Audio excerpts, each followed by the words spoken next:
1.4 के subscriber gain करने के बाद फिर भी व्यू एक ही आया। मेरी रिसेंट वीडियो में उस पर सिर्फ एक ही व्यू आया। तो आखिर ऐसा क्यों हुआ? सच बताऊं तो मैंने अपना चैनल खुद ही डिस्ट्रॉय कर लिया था। और अगर आप भी सेम मिस्टेक कर रहे हो मेरी तरह तो बिल्कुल रुक जाइए।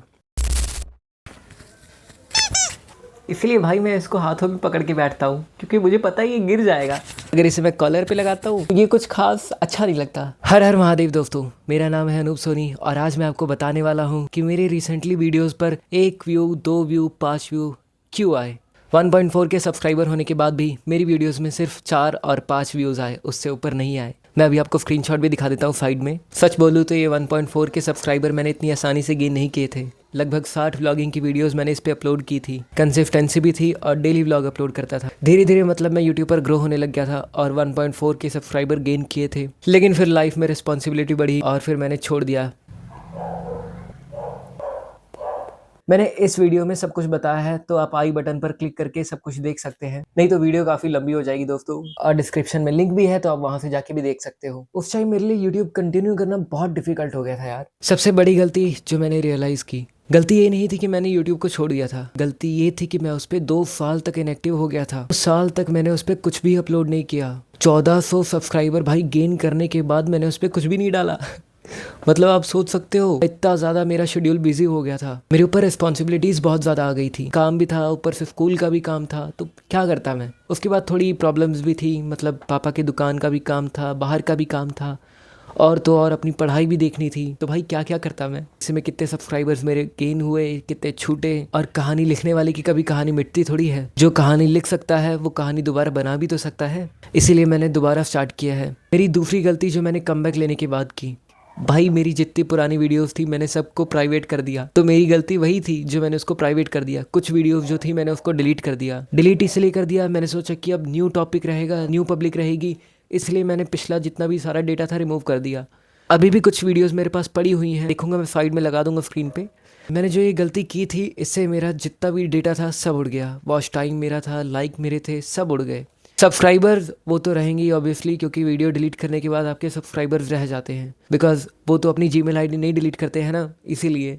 मुझे लगा यार ये सही डिसीजन है, लेकिन एक्चुअली हुआ क्या था, मैंने अपने पैर पे खुद ही कुल्हाड़ी मार ली थी। मैंने अपने चैनल का सारा डेटा ही रिमूव कर दिया था, वीडियो को प्राइवेट करके और अनलिस्टेड डिलीट कर। थर्ड मिस्टेक जो मैंने दोबारा की, मैंने रैंडम टॉपिक्स पर ही वीडियो अपलोड करना चालू कर दिया। इसी में भाई मैंने गिटार वाली भी अपलोड कर दी, इसी में भाई मैंने मोटो ब्लॉगिंग भी अपलोड कर दी, इसी में ब्लॉगिंग वाली वीडियोज़ भी अपलोड कर दी। खैर उसे मैंने अभी अनलिस्टेड कर दिया है ताकि बाहर ना आए।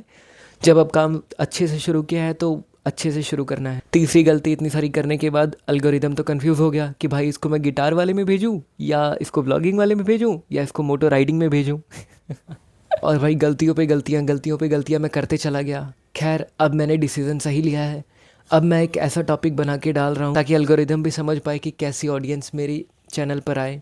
और भाई सच बताऊँ, जब चैनल पर 1.4 के सब्सक्राइबर होने के बाद सिर्फ और सिर्फ 1 व्यू आए या 2 व्यू आए, बहुत ज़्यादा अजीब फील होता है, इतना ज़्यादा डिप्रेस फील होता है ना कि मतलब आपने इतनी मेहनत की और आपकी मेहनत का फल भाई 1 व्यू। मतलब खाली आपने, जैसे आपने मेहनत की, ठीक है, आपने वीडियो एडिटिंग करके डाली, भाई मेरे लिए तो दुगना मेहनत हो जाती है। मैं घर के काम भी करता हूँ, पापा जी की दुकान का भी काम करता हूँ, उस घर की मतलब घर की सफाई नहीं करता, मतलब घर पे पोछा लगाता हूँ, मम्मी साफ़ करती हैं झाड़ू लगा के, पापा की दुकान साफ़ करके आता हूँ, उसके बाद अपनी जॉब भी करता हूँ। मतलब अभी अभी मेरी ड्यूटी भी कंप्लीट हुई है, लगभग 8:30 बजे मैं अभी घर पे पहुँचा हूँ और आधा घंटा खाली मैंने मुंह हाथ धुला है और पानी पिया है और बिस्किट रखा है, अभी बिस्किट खाऊंगा।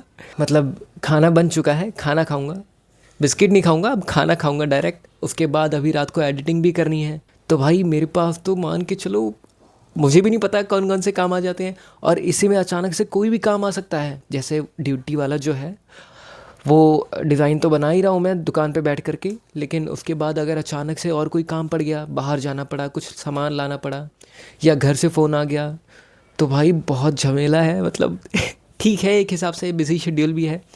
कॉलेज का मेरे समझ में नहीं आ रहा है कि मैं जा रहा क्यों नहीं, कॉलेज का मेरे समझ में नहीं आ रहा है, एग्ज़ाम पढ़ते हैं तो जाता हूँ, वैसे नहीं जाता हूँ क्योंकि दुकान में ही अपनी जहाँ जॉब करता हूँ वहीं पर ही निकल जाता है पूरा टाइम। और बस अभी दिन रात मेहनत करने लगा हुआ हूँ। ब्लॉगिंग चैनल भी है, उस पर भी डेली मिनी ब्लॉग्स अपलोड करता हूँ, डेली। अप्रॉक्स 2.5-3 महीना हो गया मुझे वीडियो अपलोड करते हुए उस पर मैंने लगभग 53 सब्सक्राइबर गेन किए हैं। हाँ, अभी सब्सक्राइबर कम है लेकिन ठीक है, बस मैं कंसिस्टेंसी के साथ लगा हुआ हूँ। मैं ये मैटर नहीं कर रहा हूँ कि सब्सक्राइबर आ रहे हैं या नहीं आ रहे हैं, बस मैं खुद की मेहनत पे लगा हुआ हूँ और उसी के साथ इस चैनल पे भी मेहनत करना चालू कर दिया है। और भाई मेहनत करने के बाद जब इस पर 1 व्यू आता है, 2 व्यू आता है, तो मतलब इच्छा ही नहीं करती है भाई, किसी की भी नहीं करेगी, तुम्हारी भी नहीं करेगी। लोग क्यों छोड़ते हैं? लोग इसलिए तो छोड़ते हैं क्योंकि 1-2 व्यू आ रहा है इसलिए वो छोड़ देते हैं। लेकिन वो ये नहीं जानते अगर तुम कंसिस्टेंसी बनाते हुए ले जाओगे, एक फ्लो बना लोगे, सीढ़ियाँ धीरे धीरे धीरे धीरे चढ़ते हैं तभी तो हम ऊपर तक पहुँचते हैं भाई। एक पैर से तुम कैसे ऊपर टप्पा खा के चले जाओगे? बताओ, चले जाओगे? नहीं जा पाओगे ना, कोई नहीं जा पाएगा। ऊपर से कूदना नीचे बहुत आसान है, उसके बाद जो हड्डियाँ टूटेंगी उसकी मरहम पट्टी भी तो करानी पड़ेगी। अगर आप ऊपर से सीधा नीचे कूदेंगे तो बस हाथ पैर टूट जाएगा, लेकिन ऊपर नीचे से ऊपर जाने के लिए आपको कितनी मेहनत करनी पड़ेगी वो तो सिर्फ आप ही जानते हैं ना। कोई दूसरा नहीं आएगा भाई जानने के लिए कि आपने कितनी मेहनत की, आपने कितना स्ट्रगल किया है। वो सिर्फ ये देखते हैं कि आप वहाँ पर पहुँचे हो भाई, आप यहाँ थे, आप वहाँ पहुँच गए। कैसे पहुँच गए भाई? आप जानते हो ना कि आप कैसे पहुँच गए वहाँ पे, और कोई थोड़ी जानता है। इसीलिए बस कंसिस्टेंसी के साथ मेंटेन करके चलते रहो। आप क्वांटिटी मत देखो, आप क्वालिटी देखो, आप नॉलेज देखो, आप लोगों को नॉलेज क्या दे रहे हो, ये मैटर करता है ज़्यादा, क्वांटिटी नहीं कि भर भर के एक ही दिन में आपने वीडियोस डाल दी 10 15 20, ऐसे नहीं होता है।